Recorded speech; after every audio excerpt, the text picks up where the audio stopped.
The Battle of Breitenfeld was a pivotal engagement fought during the 30 Years' War in Central Europe. The conflict was primarily a struggle between the Catholic Habsburgs and a coalition of Protestant states, and by the early 1630s, the war had reached a stalemate. On September 17, 1631, the two sides met on the field of Breitenfeld, near Leipzig, for a decisive battle.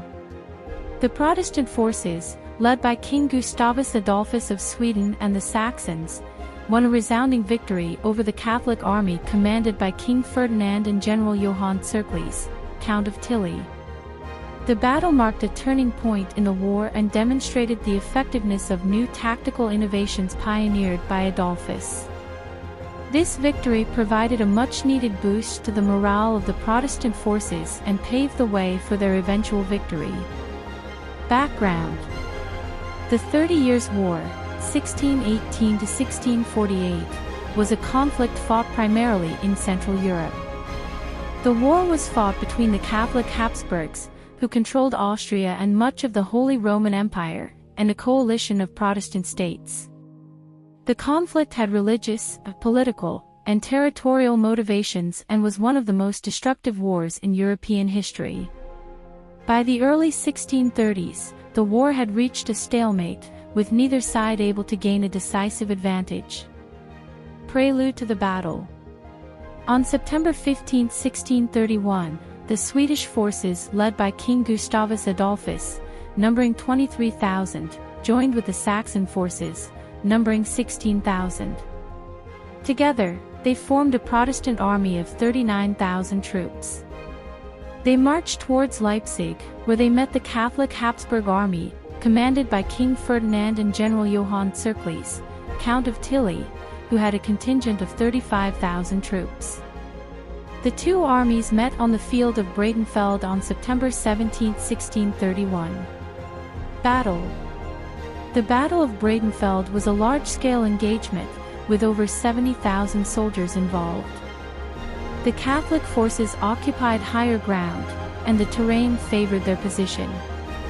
The two armies deployed in a similar fashion, with infantry in the center and cavalry on the flanks.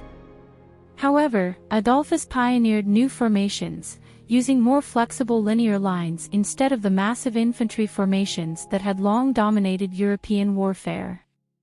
The battle began with an artillery exchange, and the Swedish artillery was more effective, disrupting the Catholic formations. The Swedish cavalry attempted to outflank the Catholic forces, but Tilly responded by attacking the Saxon infantry, which was inexperienced and poorly trained. The Saxons panicked and fled the field, leaving the Swedish left flank exposed. Despite this setback, Adolphus was able to quickly reorganize his forces and launch a counterattack. He ordered his troops to charge the Catholic lines, and they broke through the center of the enemy formation. The Catholic forces were unable to withstand the Swedish assault, and they began to retreat from the field. Tilly attempted to rally his troops, but he was wounded in the fighting and was forced to withdraw. Significance. The Battle of Breitenfeld was significant for several reasons. It marked the first major Protestant victory of the 30 Years' War, and it demonstrated the effectiveness of Adolphus' tactical innovations. The battle also boosted the morale of the Protestant forces, who had suffered a string of defeats in the early years of the war. Finally, it showed that the Catholic Habsburgs were not invincible, and it encouraged other European powers to support the Protestant cause. The battle changed the course of the war and paved the way for the eventual victory of the Protestant coalition.